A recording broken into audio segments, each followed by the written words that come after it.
Mainit na performance ang pinakawala ng Los Angeles Lakers matapos tambakan ang Clippers 135-118 para kunin ang NBA Cup Group win.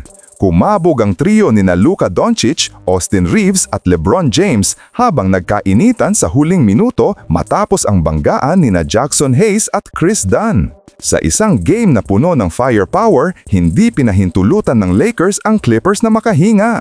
Umarangkada agad ang Lakers sa unang half at hindi huminto hanggang dulo. Nanguna si Luka Doncic na may monstrous line na 43 points, 13 assists at 9 rebounds, halos triple-double, at kontrolado niya ang buong opensa mula umpisa. Mabilis ang pacing, maganda spacing at halos lahat ng possessions ay dumaan sa kanyang decision-making.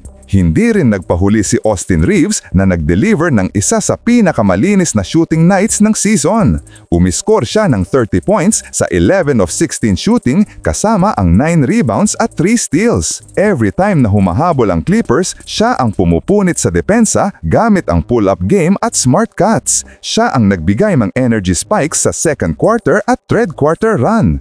Si LeBron James naman steady at efficient, 25 points, 6 assists at 6 rebounds. Hindi man explosive tulad ng usual playoff mode niya, na control niya ang tempo at binasag ang defensive coverages ng Clippers. Si Rui Hachimura ay nagdagdag ng 12 points on 6 of 9 shooting na naging malaking tulong sa bench production ng Lakers para panatilihing mataas ang momentum. Pero hindi lang highlights ang nangyari. May 3 minutes remaining, lamang ang Lakers 123-113 nang magkaroon ng skirmish sa pagitan nina Jackson Hayes at Chris Dunn. Nagkainitan matapos ang physical play sa ilalim at kinailangan pang mag-review ang referees. Pagkatapos ng review, 2 technical fouls ang ibinigay kay Chris Dunn kaya agad siyang na-eject habang si Hayes ay binigyan ng isang tech. Pero kahit nagkaroon ng tensyon, hindi naapektuhan ang focus ng Lakers at tinapos nila ang laro ng may dominantong kontrol. Sa panalo, umangat ang Lakers sa 13-4 record, isa sa pinakamahuhusay na start nila sa mga nakaraang taon.